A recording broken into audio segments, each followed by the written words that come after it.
Hi, welcome back. So the 3.0 Apocalyptic Shadow just came out.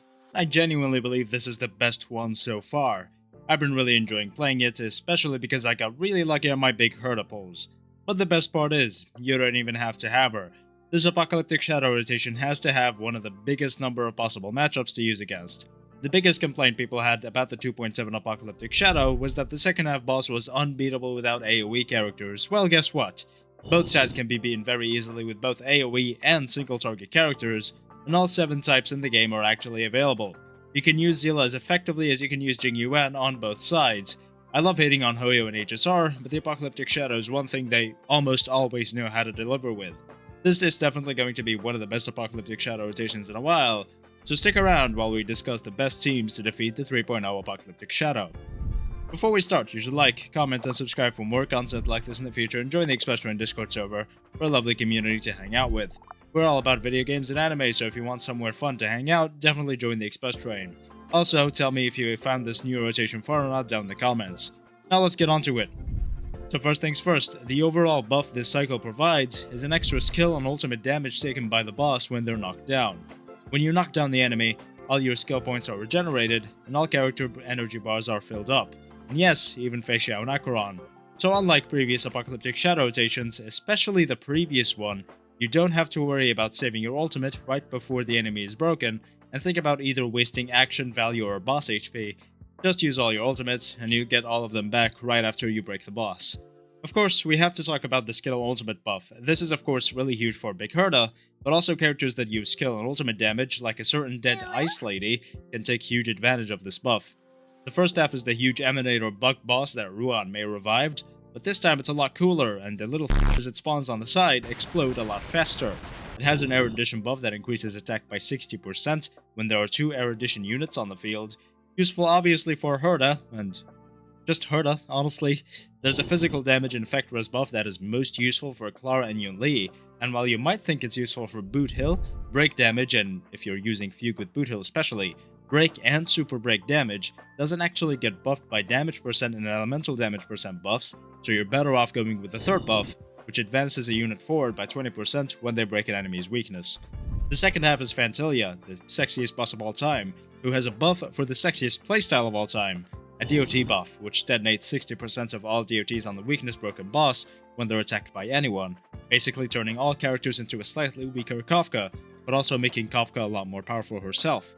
Honestly, just give us a character that can do that and DOT becomes absolutely insane. I've been asking for a DOT buff for so long by now. The second one is a break buff. It just increases break damage through a stacking system. The Firefly, Rappa, Linksha, anyone else like that. The third buff increases basic attack and ultimate crit damage by 30%, and a further 30% when the boss's weakness broken.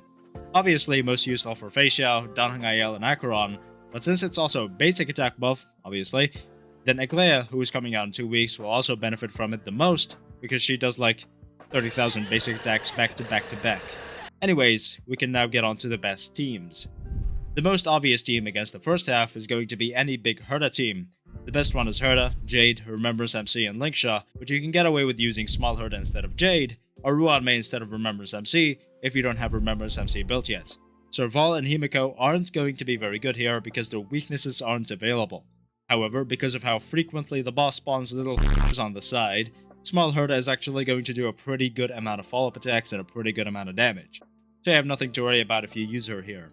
Of course, as we said, Yun Li and Clara are going to be very good, with Yun Li obviously being 1000 times better than Clara, but some people obviously have to use the poor man's version unfortunately. Yun Li, Robin, who also benefits from the physical damage boost by the way, Tingyun or Sunday, and then Huohuo as the best healer, is a very good team, and you'll clear very damn quickly with it. There's also Boot Hill of course, use Ruan May and Fugue with him, or Fugue and Bronya, or Sunday and Bronya, whichever combo you have you think will be best, and you'll clear the boss pretty quickly too.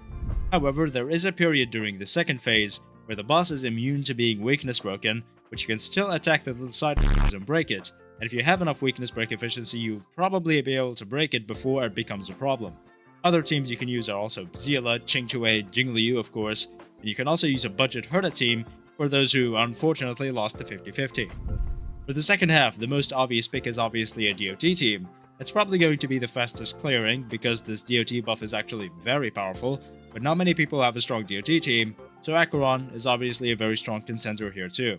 I went both routes and just used Acheron, which worked very well.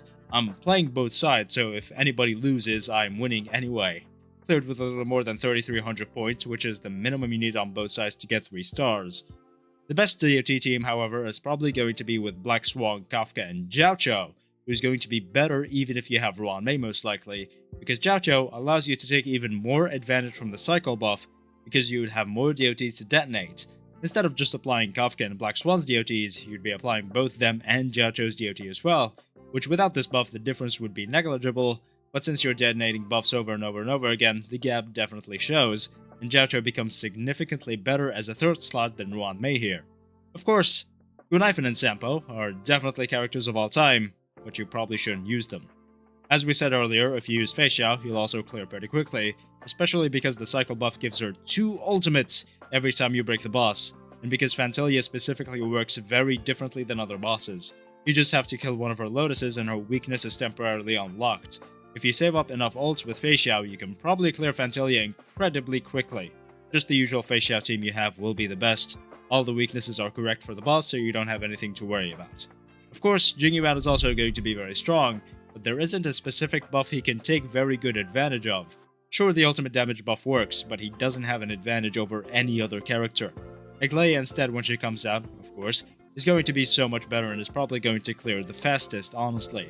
So Aglaia, Sunday, Robin, and Huohuo, or Remembrance MC or Bronya instead of Robin, or even Ruan-Mei for the extra break efficiency if you're not using her in the first half. Basic attack buff also means Dan Heng and also Blade, but you probably won't have a good time with this guy. Honestly, these two really need a specific unit that specifically buffs basic attack damage to ever be useful, but even then, Blade still probably won't reach 300k unfortunately. The final buff is of course the break buff, and this means Rappa and Firefly are going to clear very quickly as they usually do, but they're not going to be the best matchups because the buff isn't that powerful. The combo of Yugen Himiko is also going to be pretty powerful, but it's not as powerful as you would like her to be because Phantalia doesn't spawn as many flowers as the bug boss in the first half spawns little on the side.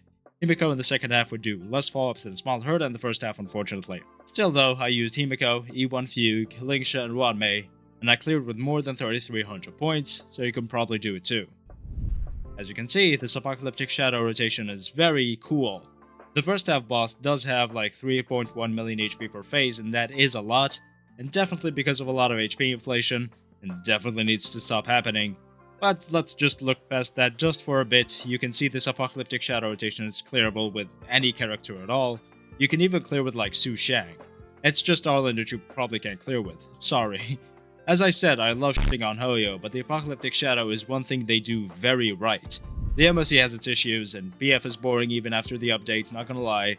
Apocalyptic Shadow though is basically perfect. Almost every single rotation you're able to clear with older units like Zila and Jingliu, and this time the DOT buff is actually strong unlike the garbage one Kokolia's rotation has. As I said, if we get a DOT character that allows for any level of that buff, they would make DOT incredibly powerful. The 3 different buffs all ApocShadow cycles have allow for more team versatility, and the fact the bosses always have 4 whole weaknesses also allows for more team versatility, and unlike the previous rotation where the second half was strictly AoE, both halves right now favor both AoE and single target characters, so it's not gonna matter much. You won't clear much faster with Acheron than you would with Fei Xiao, or with Yunli than you would with Boot Hill. This rotation is absolutely perfect. I can't wait to see what sort of wacky teams people are gonna clear with. The bosses aren't necessarily more fun or creative than before.